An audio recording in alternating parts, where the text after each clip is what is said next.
What is it about exchanging money for the package that suddenly becomes hazardous about the substance? So when I give it, there is no problem with it, but when I sell it, then there.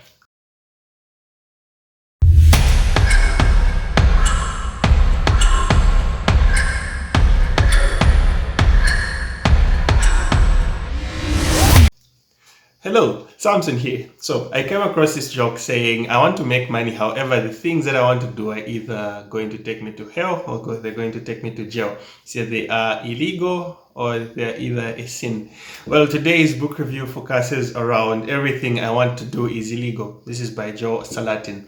So it's an agricultural book, a cry for some of America's policies and how the government actually wanted to work or was working with smallholder farmers. So it focuses around three parts which we're going to delve into, that is the past, the present, and the future.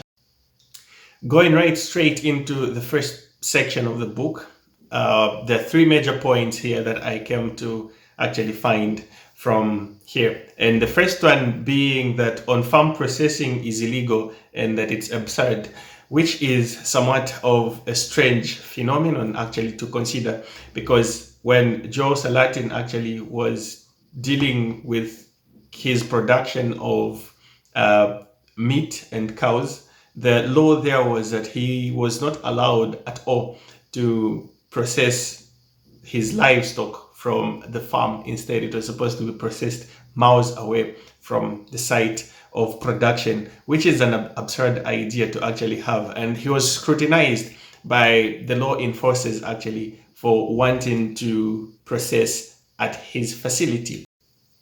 The second thing dealing here is the fact that bureaucrats change interpretations on a whim. So anyone who comes into power and anyone who just changes the structure and the system of governance, you find that they got to interpret laws in their own way and according to how they felt. So Salatin at one point actually got into an argument with one of the law enforcers where he was asked, where he asked the law enforcer actually that what has changed, and then the official responded to him in a manner that I'm the one who is in the new division. That's the only change that's been there, and the only interpretation that you're going to get of the law is what I give unto you. So the thing that got me intrigued when I was reading the book is the fact that this actually gets to happen a lot of times in the context of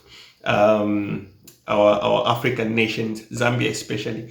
That is where when you're in good books with the people who you know and the people who you've been dealing with who are in higher offices and they're making laws, then you get to have your life most of the times easier. And then when things get to change and you're not in good books with the people who are currently there taking care of whatever laws, regulations which are put in place, as long as you have a slight misunderstanding and mistake with them not in their good books, then interpretation of the law becomes something that is tragic for you.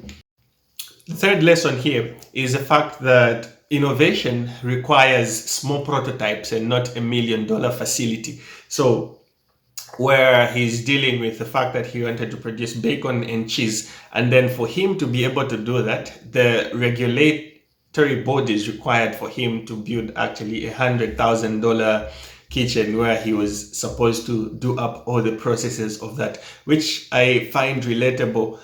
There was some time where I was doing some pottery business, and then I had seen a potential market with certain clients, tried to reach out to them, and yeah, something just happened there where they told me I needed a whole complex of different actually documentation which I was supposed to provide in order for me to become a supplier to them. And then when I look back and when I look at all the documentation that they required, some which were unnecessary for me, looking at the fact that a smallholder farmer is only able to do so much. So the system itself did not allow for him to proceed to doing something that he could do to actually help his community. Similar to me, like the whole documentation thing, the whole regulation thing did not make so much sense, because the money that I was supposed to put in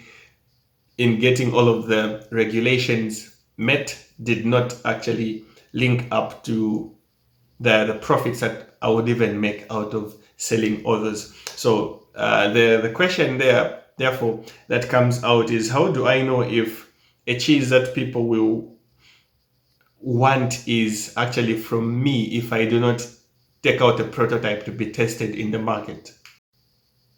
Section 2 of the book deals with the present. So this is where certification comes in, zoning, and he calls it insanity. Part 1 of Section 2 deals with organic certification that was hijacked by the government. The second point here is the fact that best management practices often make things worse. Point number 3 of Section 2 is the fact that selling to a neighbor is more dangerous than giving it away. The law actually required for him to be able to give to the neighbor. So whatever he was producing, he could either share with the neighbors, he could share with the children, they could eat whatever was there. The error there, or the crime that would come in, was when he wants to get to sell his produce to the neighbor. So the question that he comes up with is, what is it about exchanging money for the package that suddenly becomes hazardous about the substance? So when I give it, there is no problem with it, but when I sell it, then there comes a problem. Section 3, we are dealing with the future. This is the National Animal Identification System, which is a nightmare, dealing with mad cows and bioterrorism. And the first point here is dealing with the National Identification System as a nightmare.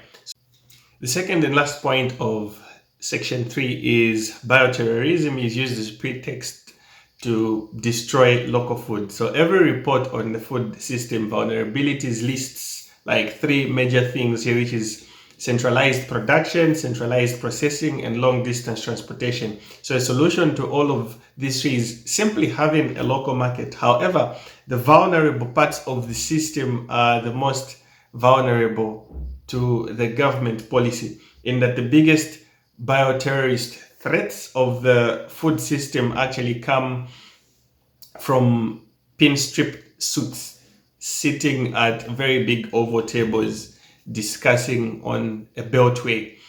And in conclusion, basically, my greatest takeaway from the book, what touched me the most, was the fact that the regulations that come with the imposing of different laws on smallholder farmers did not grant them really the opportunity to be able to make profits as they could easily make from them. And the regulations that come with feeling of, simply because I feel like the law is supposed to be followed like that, then this is what is supposed to be done.